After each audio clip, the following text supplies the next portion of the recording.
funny. Dude, that was a blast. Absolutely, that's why I met him. About an hour and more. Yeah. The full setup on car adjustment.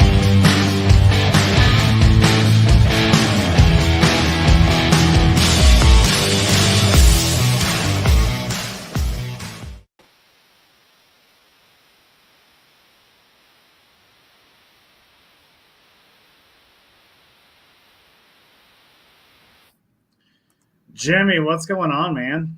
Hey, good evening. How are you, Josh? Good, good. We had a little technical difficulty there. It didn't stream initially. So for those of you in Facebook land, if you saw the intro for like 30 seconds and then cut out, we apologize. We got everything fixed now, though. Good. So where people are already getting started. We'll get to that. We have a question that already came up. We will get to that coming from Matt Nyman. We'll get to that in a bit. So tonight we've got Jimmy Day of FM3 Marketing. You may know him also as LS Fest, Drive USCA, Drive AutoX. So Jimmy, how you doing tonight? I'm doing well, thank you. It's a little cold and snowy outside, but it's luckily I haven't had to be out all day, so it's just fine here. Doing great. Yeah, it's we headed into Clarksville. We're in Ashland City, Tennessee here, and Clarksville's about 30 minutes away normally. It took about an hour to get there, snowpack roads and whatnot. Yeah, kind of snowmageddon here in Tennessee. It is. I measured earlier before coming in on getting ready for the SITREP, and it was about 6.5 inches of total snow here. I think a little bit farther south probably got a little more than that. Yeah, we got about the same. You and I are not that far apart here in Tennessee. Some of my friends up in Kentucky didn't get quite as much as we did, and then my friend Marshall sent a picture of just brutal cold in Ohio, but not nearly as much snow. That's weird that we have less than they do. Yeah, it's abnormal. I watched that storm come in, and I was surprised to see that it was just going to basically hover right over Middle Tennessee. Right. Yeah. But hey, that's all right. We're here. We are having fun tonight. It's nice and warm in my office. Oh, I know it. I got the heat running down here. We're good to go. Paul Brimmeyer, he's the owner of Jenna Ice, supplies all the ice for UMI Motorsports Park. Says he sent us some snow. So nice. Thanks, Paul. Appreciate it. Take it back, brother. Take it back. I say you can have it back tomorrow. Exactly. So Jimmy, let's just dive right in, man. Tell us a little bit about you and your background and kind of what started, FM3 and USCA and everything kind of involves with that. Yeah, sure thing. Well, first of all, let me say it's a privilege to be on your show, and I appreciate that. Thank you. I was watching the intro and I saw some of the guests that you've had on there, and man, you've had like a who's who of people on your podcast. So again, thank you for the invite. Thank you. FM3 Performance Marketing and Ultimate Streetcar have been around for what seems like a long time now. FM3 started in 2008, so we celebrated our 15-year anniversary about a year ago or so, and Ultimate Streetcar has been around really since 2010 is when that was conceived. And we're in the event production business. We started out, we're really a full service marketing firm, and we do a lot of different things for a lot of people. We do experiential marketing for different brands. We do social media for some brands, but we're really well known for event production. And at our very first event that we ever produced was actually an Optima Ultimate Streetcar event, and that came about way back in 2010. It was our first Optima Ultimate Streetcar Invitational, and that really came about from SEMA 2009, and we were out at SEMA representing Optima, and Cam Douglas and myself were walking around the SEMA show getting everything set up, right? And that's when everybody was still indoors. There wasn't a lot of outdoor stuff going on. And we were walking around a couple of days before SEMA, and we saw all these cars getting pushed into booths, right? They'd roll them out of a trailer, and they didn't run or anything, but they'd get them pushed into booths. And there was two in particular that we saw go in that we really liked. It's like, those cars are pretty badass. And they rolled them into booths. And then when SEMA started on Tuesday, we were walking around and we were walking by a couple of these booths. We went to see those cars, and the folks in the booth, and I'm not going to say who they were, but the folks in the booth were talking about the performance levels of the cars that were on display there. And they were talking about how fast they were and how all the cool parts on them worked and all this kind of stuff. And Cam and I looked at each other and said, man, we saw that car get pushed off of a trailer into the booth. That car doesn't run.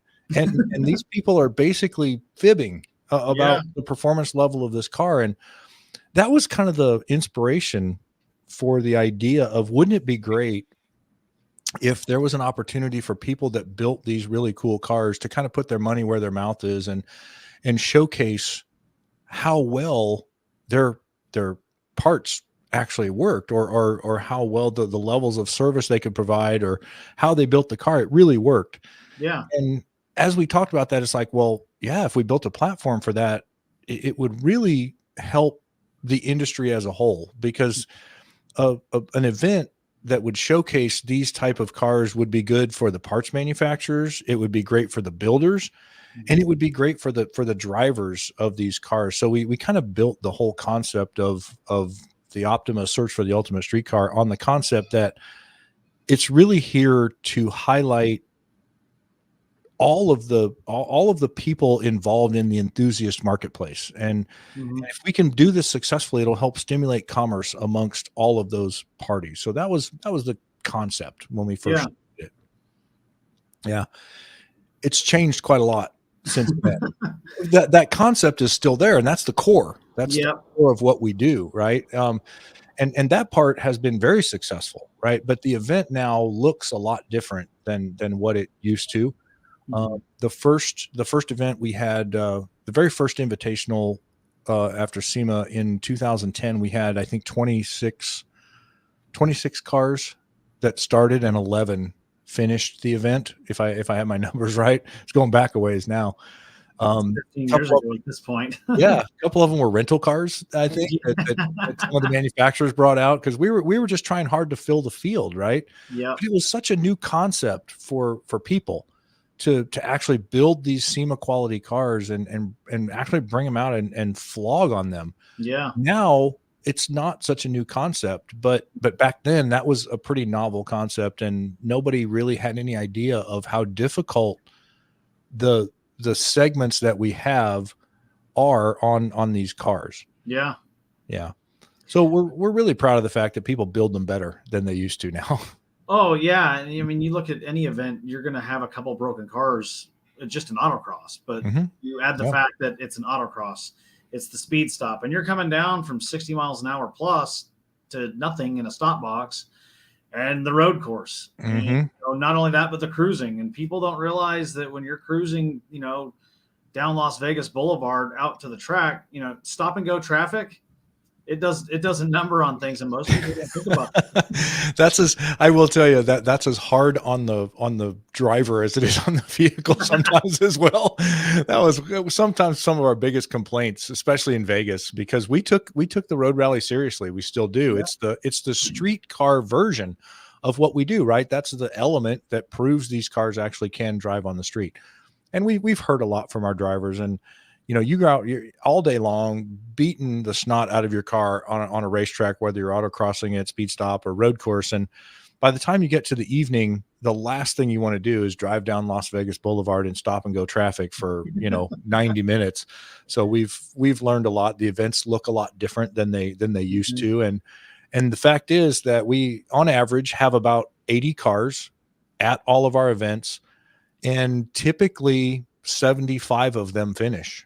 Yeah. On average. So that's really good. You think about what people are doing with these cars, and man, they're really building them well. And the parts that are being manufactured today are just at a different level than what they were before, right? No, and that's something that you kind of see with, people like, I'm going to throw them out there. I know they're watching tonight, but Tom and Val Pichette, they run that car across the country, upwards of 30, 35 plus events.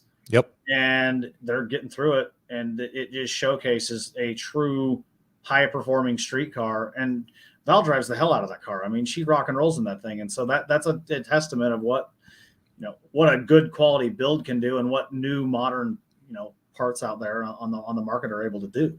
Right. And we're proud to have those guys as regular participants at Mhm. Ultimate Streetcar. Tom and Val are out there, and they make as many Ultimate Streetcar events probably as anybody. Yeah. They're awesome competitors, and yeah, they drive the snot out of that car. They really do. And it's become that car has really become iconic within our world, right? Our kind of high performance streetcar world, because they take it everywhere, and they drive it through all the different situations that you could put a car through. Yeah. And it truly is a testament to the parts manufacturers, well, that and Tom's efforts to just keep that thing together, because he's a hero when it comes to working on that thing. But yeah, it's a real testament to how well the parts these days work. I mean, if you think about it, we have parts on cars now that literally were on race cars, and Yeah. that was an exclusive application to race cars just a few years ago. And to me, that's a fantastic evolution that we've been able to go through.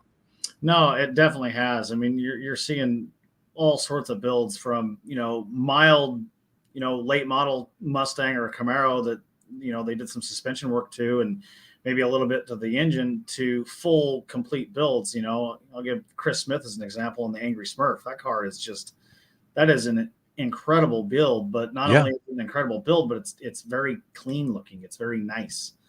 it is. And Smitty's done a great job and Smitty's been running with us, I think, since the beginning. I think his very first entry, I don't know if you remember, way back, he had a truck, right? He had a Chevy truck way back in the day. It was a maroon C10 that he started in, and it was fast. Even back then, it was Yeah. fast. And I think back on how long ago that was, and some people listening or watching probably don't even remember that, but I do. And that's back in the early days of Smitty. And he was, even then though, he was competitive. Hmm. He built a truck that really worked, and it was a little bit out of the ordinary. So he's always been building things that are really cool. Yeah. But what he's done now with the Camaro is just, I want to say it's over the top, but it's not, because it's No. there, right? It's Yeah. there, and he's doing it. So that means it's not really over the top, but it really is at the top level of the things that we're trying to accomplish here with Ultimate Streetcar for the industry. No, definitely. So you guys released the 24 schedule. It's got some pretty awesome tracks on it. I know that some of the guys from the OSS team are pretty excited because two of them are just about in their backyard. But Good. yeah. But first event's out at Sebring. Yeah. It's been a few years since the series has been to Sebring. Yeah, our very first year, 2014, we did Sebring and Daytona. Man, we started off with a bang. Oh yeah. Yeah, we did Sebring, Daytona, Road America, Laguna Seca.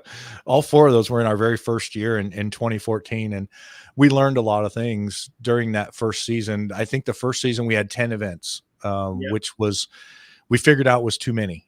Yeah. And we scaled back, and we finally figured on 7 being the magic number, right? You Yeah. have to give people enough off time to be able to work on the cars. We want to finish at SEMA. We're back to starting in February again. We've only done that one other time. The very first year we went to Thunder Hill, we started in February, but now we're going to Sebring, which is an awesome place to start in February. We're really excited to go back there again. We haven't been there for a long time. And now that we're running with the Trans Am Speed Tour weekends, we're going to have a huge group of spectators there. We've got a giant skid pad just off the main track to do our autocross stuff. We're going to be an integral part of the show for the Speed Tour weekend for all these spectators at Sebring. It's going to be exciting for sure.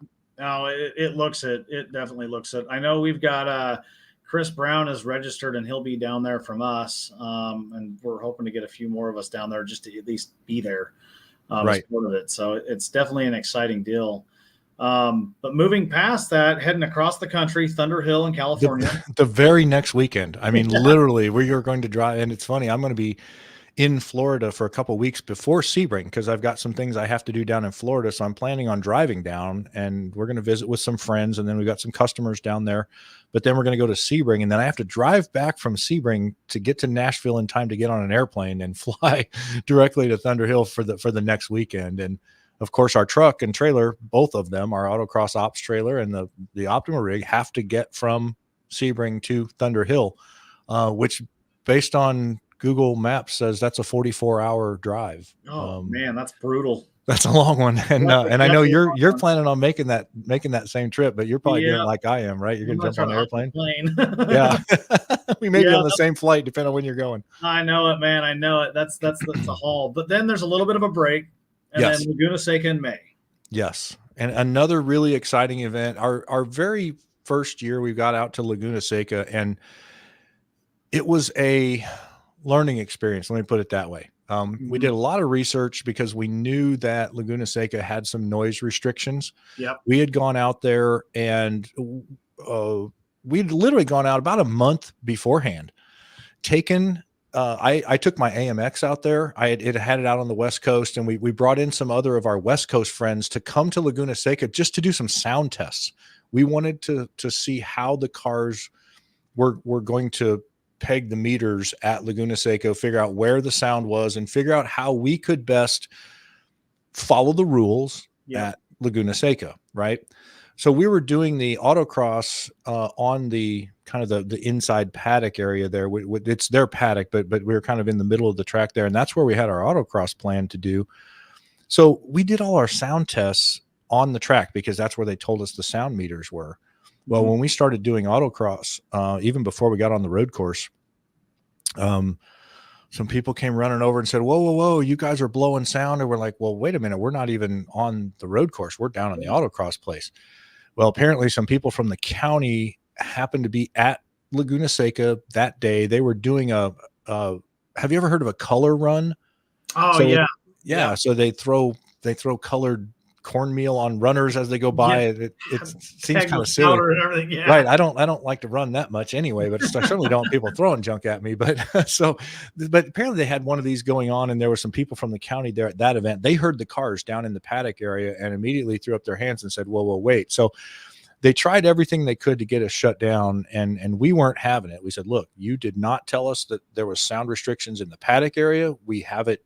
We kind of have it under control on the road course. We'd actually chicaned an area on the road course, which between you and me is one of the most dangerous things you can do on a road course, is to put another obstacle in there that's not designed into the road course. But we did it in order to try and be able to run there, right? And we wanted to get the cars slowed down to make sure that we were following the rules. And man, it went so far as to get corporate attorneys involved. Wow. But we just kept running. We were not going to take no for an answer. And it finally got straightened out enough that we were able to finish the event. And we just said, we'll never come back because it was such a hassle. It was for the drivers, it was difficult. For us as an organization, it was a real challenge. We really wanted to be there. It's an iconic track. Everybody wants to run Laguna Seca. If you do any kind of road course stuff, Laguna Seca and the corkscrew, right? Everybody wants that's the turn everybody knows about, sees it on every video game and wants to run it. And so we were really disappointed that was probably the last time we were going to run there. But then last year, through our relationship with Trans Am and SVRA and the Speed Tour weekends, they buy one of the pro weekends. So when they take their cars out there, there's very few pro weekends there anymore. I think there's 3 or 4. And Trans Am SVRA gets one of those weekends. And so by virtue of running with them, we no longer have to deal with that sound issue on that weekend. And so we are back in a big way. We had almost 90 cars there last year. It was the very first event to sell out this year when we opened up registration.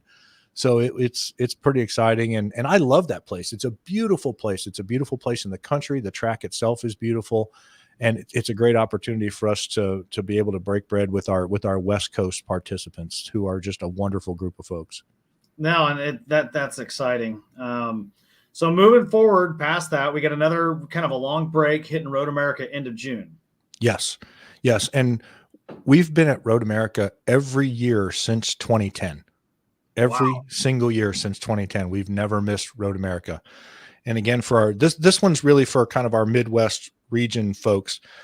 Again, another iconic track. It's what they call it, the National Park of Speed. Yeah.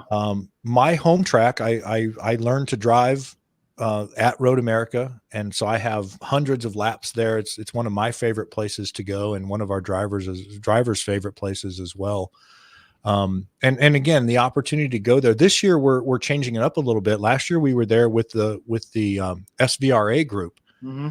This year we're bumping it back a little bit to be there with the Trans Am group. So the turnout with Trans Am and SVRA is so big at Road America that they had to break their one event into two. Yeah. SVRA has, I think, 400 or 500 entries on their weekend. That's a lot of cars. Holy cow. Oh, it's huge. And we were there, and what we ran into basically was just out of room. Yeah. You know, when we bring, because we typically at Road America bring 85, 90 cars. Yeah. So on a speed tour weekend, we have typically the largest group of cars of any one group on that weekend. But the exception is Road America, and that SVRA weekend has been just huge for them for years and years. And we ran out of room. So we said, how do we fix that? So Tony Perella at Perella Motorsports owns the Trans Am series, said, why don't you come run with us during the Trans Am weekend? It's a really exciting weekend. You're familiar with the Trans Am series, and honestly, most of our cars, and especially our GTV cars, were inspired by the original Trans Am series that ran in the 60s, right? That's our inspiration. And so for us to be able to run with them on their weekend this year does two things. Number one, it gives us a little more room, gives us a little more track time, and puts us right in the heart of what was the inspiration for this whole thing way back in the day. Really cool. That's great. So after Road America, switching back west, Portland International Raceway in July. Portland's a fun track. It's fast. It's not a big track. It's 2.1 miles. It's not a big track, but holy cow, it's got a straightaway that's unbelievable. And we see a lot of really high speed at Portland, and it's a fun track to go to. We originally went to Portland in 2016. We went there early on in our Ultimate Streetcar career, and had a really, really low turnout, and said, we're never coming back. It's kind of a strange area of the country. Number one, it's very, very expensive to get to Portland, no matter where you're coming from. If you're flying, if you're driving, it's just a long way to get there, and it's expensive to fly in there. And if we weren't going to have the turnout, we've always told people we will go where we have a good turnout. And I'm sorry if you live in an area of the country that you really want an Ultimate Streetcar event. If only 15 of you come out, that's an unsustainable model, right? And I hate that, because we have people all over the country that want to take part in our series, and we really want to make it available to everybody.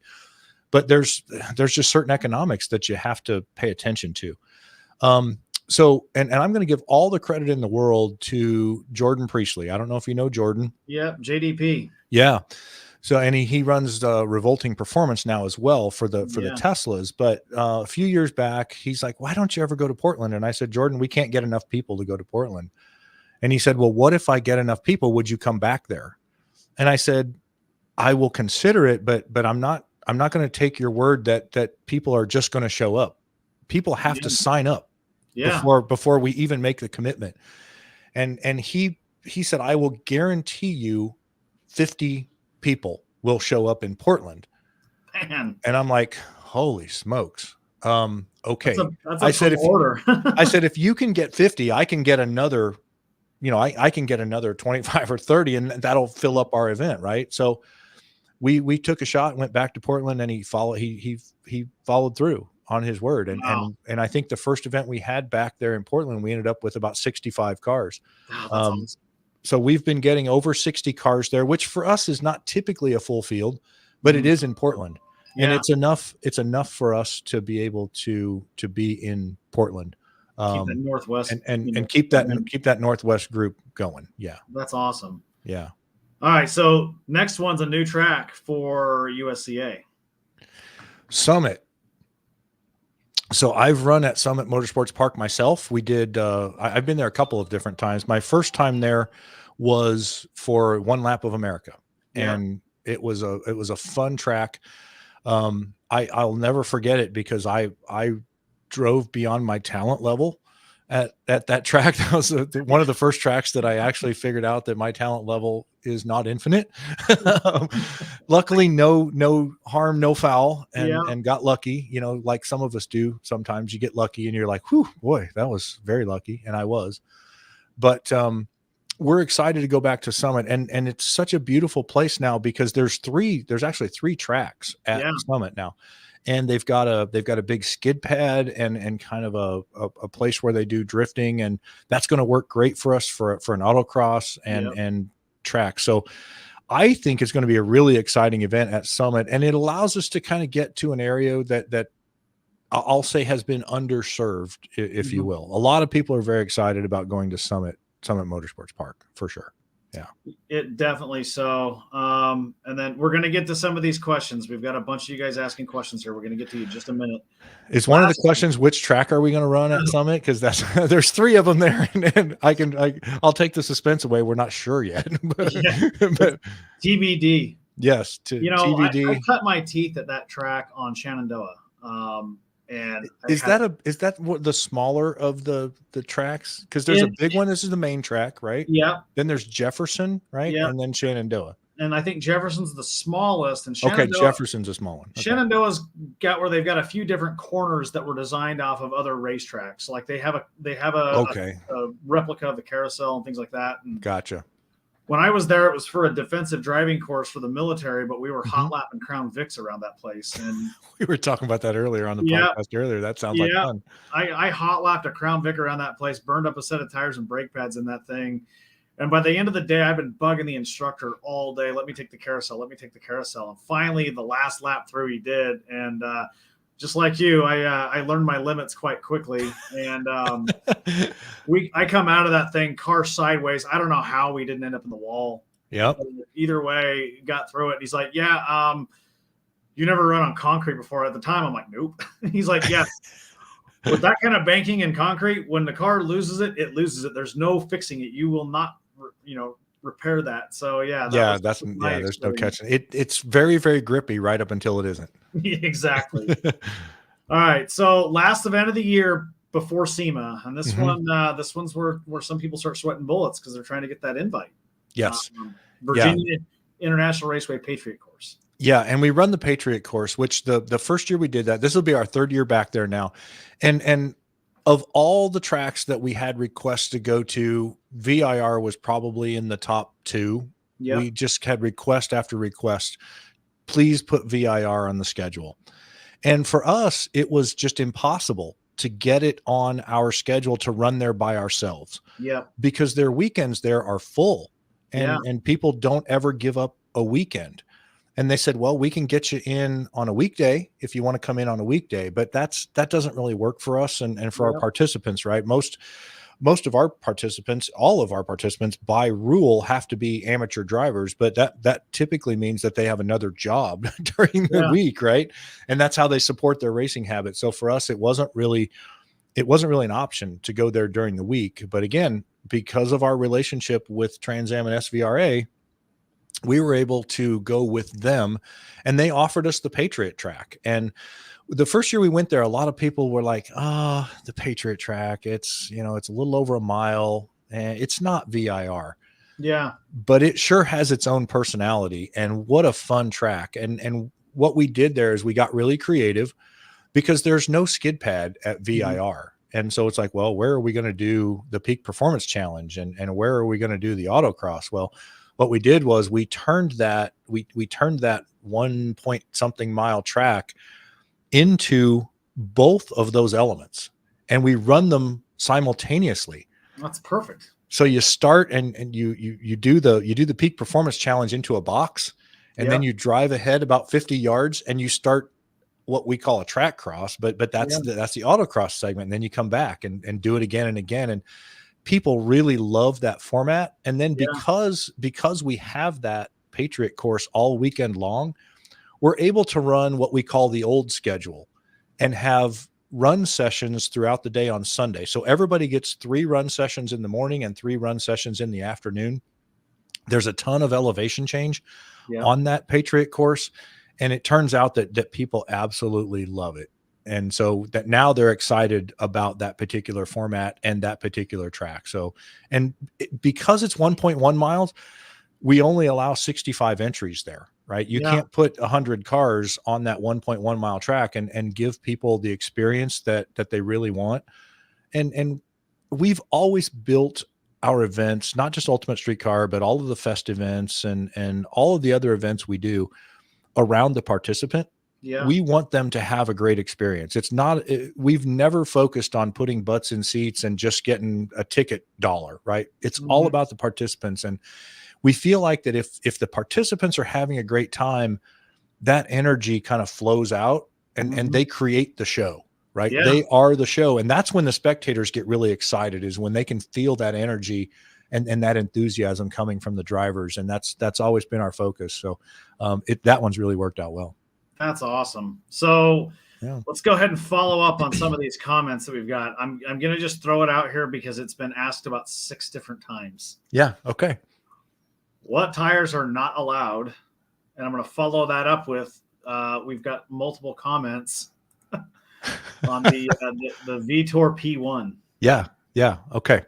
So for us and for our series this year, we've decided that the Vitour P1 is not going to be allowed. There's a couple of reasons for that. And I'm not going to go into a lot of detail, but that is a boutique tire that was designed and requested by an individual, right? Yep. That tire was never built by a known manufacturer for commercial sale across the nation or the world, right? And so that was part of our, when we thought about it, it's like, well, we don't have any data on it. It just appeared. We got no heads up that it was coming. Yep. It just showed up. And so we made a determination that rather than get caught up in any kind of tire controversy, we're not going to allow it. Okay. And we'll get real world data on it to see if it's kind of within the delta of other 200 treadwear performance tires. And if it is, then we will reconsider that for next year. Yeah. But for this year, without all the data, we said we don't have enough information, so we're not going to allow it in order to just avoid a bunch of controversy. And that, I mean, it makes sense. So, I mean, but tire wars are always a thing, and they are for sure. Every organization has some sort of drama when it comes to tires, whether it's the SECA, whether it's Good Guys, whether it, UMI Motorsports Park, you guys, everyone's got some sort of something with the tires, and it makes sense to just give it some time, let it manifest itself, and then reconsider when you've got a little bit more time to look at it. Right. And so the other tire that we don't allow is the Kumo. That came on the Vipers, the specific Viper tire. That's been, I don't think that's anything new. That's been in our rules for 4 or 5 years now, and that's just because it's a very specific tire for a very specific application. And we just said, you know what, we're just not going to do that one either. We're really trying. Again, we go back to kind of the original reason we created this series, and it was to help the entire industry as a whole. And so we're looking at that, and when we see a particular tire that either is not available for everybody or just doesn't fit a lot of things, that's not really within our mission. Yeah, and that makes sense. Just checking comments that come in here. Real quick, let me get to this one because it came a little bit ago. Brian Pico is holding a dinner at his place during the Summit Point weekend. So he's thrown out the invite. Awesome. Thank you. I would love to do that. Dinner on Friday night. I'm a fan. Can we bring some staff, or is it just, and it's a limited number. Obviously we have a pretty lean staff. I think there's 7 or 8 of us that run these events. And it's fun because we actually had one of our participants invited us to dinner and a barbecue in Portland. And so we went and had a great time. James Pierce in Portland invited us to his house. we had a barbecue. We brought the staff, and there was some other participants there, and we love spending time with our participants in what we call their native environment, right? Yeah. Because we see them at the track all the time, but we're typically caught up in the 8 things that we've got in the air, right? Yeah. And we don't always have the time that we would like to spend with them just chatting and just talking and just being an enthusiast, because all of us are enthusiasts as well. It's why we have so much fun doing this, and why we all say we have the best jobs in the world, because we are truly enthusiasts ourselves. We're in this because we love it. And Yeah. so having that opportunity to spend with our participants kind of away from that work environment for us was really fun. So Brian, thanks for the invite. And yes, we'll try and take you up on that. Yeah, he definitely responded back with, we're getting flooded with comments right now, but he said, I sure. see that. Yeah. He's being accused of potentially X-laxing the competitor's food. Oh, stay away from the fondue. All right. But he throws out more details will come out, and he'll make sure the details Excellent. come out. So Excellent. I'm good with that. We'll make this one short and sweet. Are the P1s going to be illegal for LS Fest? Yes. So for any events that we run, and here's why, because we just try and be consistent across all of the events that we run. So for Drive Auto X, for Ultimate Streetcar, for all of the Fest events, the P1 will be not allowed this year. I also believe that I'm not going to make any other statements, but there's another organization I believe that is going to be making an announcement pretty soon that the P1 is not going to be allowed. Okay, so yeah, there you guys have it. The P1 is a no-go for 2024. Yeah, and again, guys, I'm sorry. I know it's an option, right? And it's a fairly, from what I understand, it's a fairly expensive option. But for us, there's something about it that's just not. We're just not comfortable with it. It didn't hit the market like other performance tires. We don't know enough about it. Like we've never gotten any design data. We don't know what the compounds are. We don't know exactly where it's manufactured or what goes in it. And we just need more information. That's all we're after. We're certainly not trying to curtail innovation of any sort or products of any sort, but we just want to, when we do allow it, if we do, we want to know that we have all the data and that we don't have to change rules in the middle of a season. Yeah. And that makes sense. I mean, be consistent throughout the year. Somebody doesn't get in because they didn't have it. You're going to have, more controversy on the hands, and that's just something you don't want to deal with. So controversy. We try and avoid that. We try and avoid any kind of drama. If we can, that's not what we're about. I'm so proud of this series and the people that run this series, because they're all people of integrity. They're all friendly. We have this, can I say no dicks rule on the podcast? We say all of it on here. Okay. Well, we have a no dicks rule. And so we welcome anyone and everyone to come out and run this series. But if you're going to be a tool, we don't want you as part of the series. And we've been very proud of that and that's part of the no drama thing. Right. Yeah. And so that's why we don't want to get involved in a tire war of any sort and not have any drama. Oh, the comments that keep coming through here. Jeff Gordon is all about it tonight. Dude, Jeff, we love you, brother. All I see is Facebook user. I see a few people. I have my tablet set up next to me in here so I can see comments that come from the group, because the group just shows up as users. So I see. Okay. I gotta look at a different place to kind of figure that thing out. So that's good, man. That's super good. So, all right. We're going to get to my part now. Okay. This is my turn. All right. Yes, here we go. All right. So, big announcement for Operational Speed Supply. And I've been itching to say something. I've talked to a couple people behind the scenes, but it's not been publicly announced yet. However, when I do find this funny too, that your new your Facebook profile picture is actually us having this exact conversation. We are coming on board as an associate sponsor with a new award created for each one of the events for USCA, and that will be the Most Improved Driver Award. Yep. And we're excited, and let me just say, and thank you for your support. We cannot run this series without the support of sponsors like yourself, we love the fact that you feel that Ultimate Streetcar is worth the investment, and want to make that investment. And we're really excited about this Most Improved Driver Award. And so excited that I may have spoken too soon when we talked. And you're right, that Facebook profile picture is of me and you discussing that at PRI, and that's where we close the deal. And it's going to be an awesome award. First of all, you're designing a specific trophy, right? Just for that award, right? And it's for each class that we're doing in the series, right? Yeah, we're gonna have basically Most Improved Driver of the event. We're still fleshing out details of how that looks for. We're still fleshing out details of how that's going to look as far as what metrics we're gonna be able to use to identify that. You and I've talked a little bit today. Correct, and it's not 8 awards.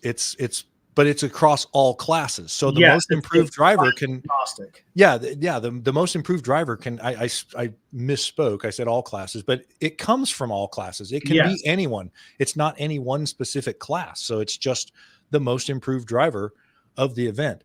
Now, we are working on what data will be used to determine that, because running 5 segments, 3 of them being time segments, and having up to 100 drivers in 5 segments makes that more challenging than I had thought. Yeah. my technical scoring folks were like, "Hey, dude, you've oversimplified this a little bit." But we will figure this out and make it work. But it's an exciting award, and it's there. What I really appreciate is your willingness to recognize drivers who are there for the right reasons. Yep. Right. And that's important. And it's really the whole reason that we do this, right? This is not a professional racing series. We don't offer checks to the winners. And so having awards like this makes it even more fun for those drivers that come out, because that's what they're there for, is to have fun and to be able to walk away with something, especially you sent me a design of the trophy that you guys are going to do. That is cool. I'm excited about that. So Tom post this up. This is exactly what we don't want to happen. And so that is what we've been discussing. We are going to try to hash this out. His comment: sandbag the first lap at 10% and then run like normal to take the award. Right. And that's what we talked about earlier this afternoon, right? Yeah. Is that's we will not allow that to happen. And so what a lot of you watching or listening need to understand is that we literally do hundreds of these events a year. Between all of our customers, all of the events that we're at. So we're pretty smart when it comes to who's sandbagging and who's not. We've seen a lot of drivers over the years, and many of you have run with us for a number of years. Now, is it possible that a first timer that we haven't seen before can come in and potentially sandbag and then try and run a fast lap? He's a hot shoe. Yes, it's possible. Yep. It's so far outside of the spirit of what this series is all about, though. And we would probably catch on to that pretty fast. And if somebody did that for a glass trophy, I would not invite them back, is the bottom line. That's not why we do this, right? And if it's that important to you to get the glass trophy, you're not the kind of individual we want running our series. It's just not. No, and that's something that we're working through the details on that, and we'll have it hashed out and everything on what, like I said, what metrics we're going to be using for this thing. And you and I have been working together on this, and it's been I think we'll have a solution within the next few days that we'll be able to announce and post up. So we're getting close. Yep. So I got to throw this out there. Tim Gordon, he's with us on. He's asking, does he get an automatic invite for a good profile pic? Tim took the picture, right? That I put up on my Facebook profile. And it's funny, I chose that picture because I've never had a Facebook profile picture on my Facebook page that actually had me wearing a sport coat. It was almost like I was in disguise there. So many people saw me wearing, they're like, I didn't know that was you. You're wearing a sport coat, right? I usually have a race shirt and a hat on, but that's why I put it up there. But then somebody said, you look like you're mean. And somebody said somebody's on their cell phone at a driver's meeting. The comments I've gotten are pretty funny. And by the way, that's Jim McIlvain, not Jimmy Day, that does he's the cell phone police at all those events. That's funny. But yeah, so Tim, good try, but no. Tyler Hawker says the taco at Vegas was better. Yeah, and I did see that comment. Yeah, and I did wear the taco hat. That was, no one can ever say I don't follow through on my commitments, right? That taco hat was for a big donation to our charity. Yep. Someone said that if you will wear that taco hat and get on TV, that was for a $500 donation to our charity. Yeah. And so I'm like, heck yeah, I'll wear that taco hat and wear it in front of the group and wear it proudly, because the donations for our Cars and Cones event always go to someone in our industry in need. It's a wonderful charity that we've been able to put together, and a great cause. So I was happy to do it. Yeah. That's awesome. Does make a good picture though. It definitely does. Right. It definitely does. Well, Jimmy, we've been on for a little under an hour, about 45 minutes at this point, man. Yeah.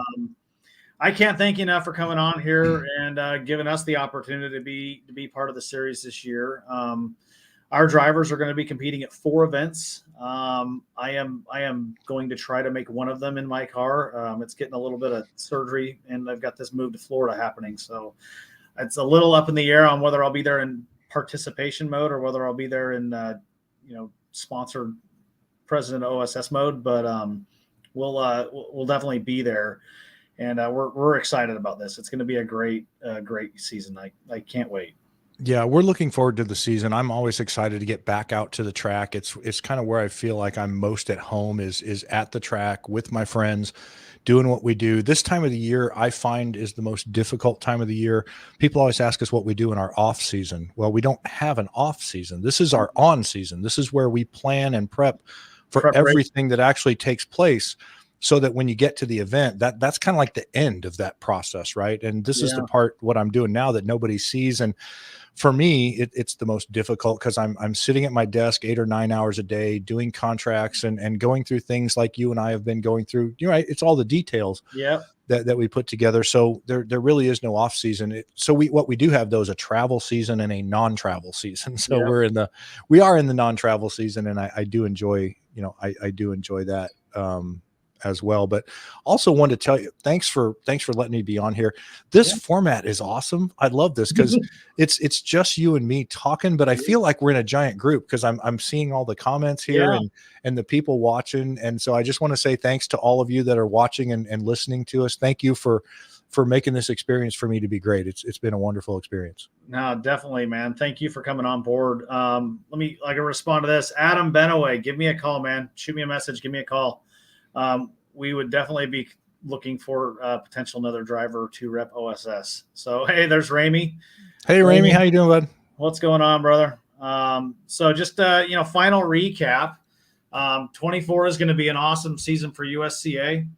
Operational Speed Supply is coming on board as the most improved driver sponsor for the season, and it'll be an award at each event, and it is class agnostic. So it could be GTV in Sebring, it could be GT in Summit Point. It doesn't matter. It is completely class agnostic. So we're excited about it. Mark Gullivan, you're welcome, brother. And hi, Mark. Hope to see you back out of the track again this year too, brother. But yeah, can I tell you a quick story about Mark Gullivan? Oh, please do. I threw him out of the very first event that he ever attended. That was one of our events, because he came with his convertible called Silver Sally, and didn't have a roll bar in there. I felt terrible about it, but it was in the rules, right? And you can't run a convertible without rollover protection. And I was trying to be as nice as I could be, because I hadn't met Mark, didn't know him, we weren't friends at the time. And I was just trying to be as nice as I could be. And Mark was pretty mad. He's a competitive guy, right? And he was pretty upset and said, it's not in the rules anywhere. And I pulled out the rules, and I think it was rule number 2 or 3 that said convertibles have to have rollover protection. So it was right there. And Mark was like, oh gosh, yeah, right. And we've been great friends ever since then. Mark has been one of the biggest supporters of Ultimate Streetcar, and quite frankly, all of the events that we do. he's been a part of all of them. And I've been able to watch Mark go from pretty much a rookie to like one of the fastest guys in the Oh field. yeah. And I love his attitude. And Mark, it's been a pleasure having you be with us. I look forward to another year. And I'm sorry if I'm telling you, if I'm letting out your secret, but it's one of my favorite stories to tell, because it's how we became friends. Mark lets us drive and talking, and that's the best thing about him. Yeah, he does. He puts it on the track. And he's really, really talented. And I did want to say before we leave that, we do a lot of other events, right? Besides Ultimate Streetcar, right? We do all of the fest events, and we run the Drive Auto X series. And we also do the Summit Racing Autocross Week this year, something new that we're going to be kind of incorporating into our Drive Auto X series. And so I would just encourage everybody that's out there. There really is something for everybody. We've tried to make the classing consistent across all of those events, so that if you have a car that you've built for one, you can run it in a whole bunch of others, right? We've tried to make the rules as simple as we possibly can, so that you don't have to read a novel to figure out if you can come out and have fun. But for us, it's all about getting your butt in the seat and getting out and driving and putting smiles on faces. So if you can't participate in Ultimate Streetcar, or if you feel like Ultimate Streetcar is not for you, look into some of those other events, because we really do try and put something together for everybody. And we would love to have all of you come out and join us anywhere that you can. Yeah, I'll throw out there Drive Auto X it's a great time. You're going to get a lot of seat time. The courses are a blast. They're fast. I would highly recommend any of the Drive Autocross courses, any one of those events. And we're pretty proud of, I'll give Jeff Gordon a shout out. He took the SCB class championship at Cone Bolt. So, a big congrats to him again, but they're great events. So get out there, get your butt into a seat and drive your car. That's really what it's all about.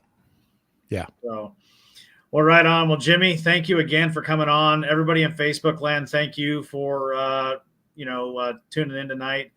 Be sure to give us a shout, give us a call if you're getting ready to do any work to your car. We are going to be out there at USCA this year, and we only carry the best. So if you're needing something for your car, give us a shout. And then lastly, big thanks to Redline Oil for their support to us and everything that they've done for us to just keep us rocking and rolling and getting on the track. So thanks again, guys. Jimmy, it's been a pleasure. Thank you, brother. It has been a pleasure. Thank you.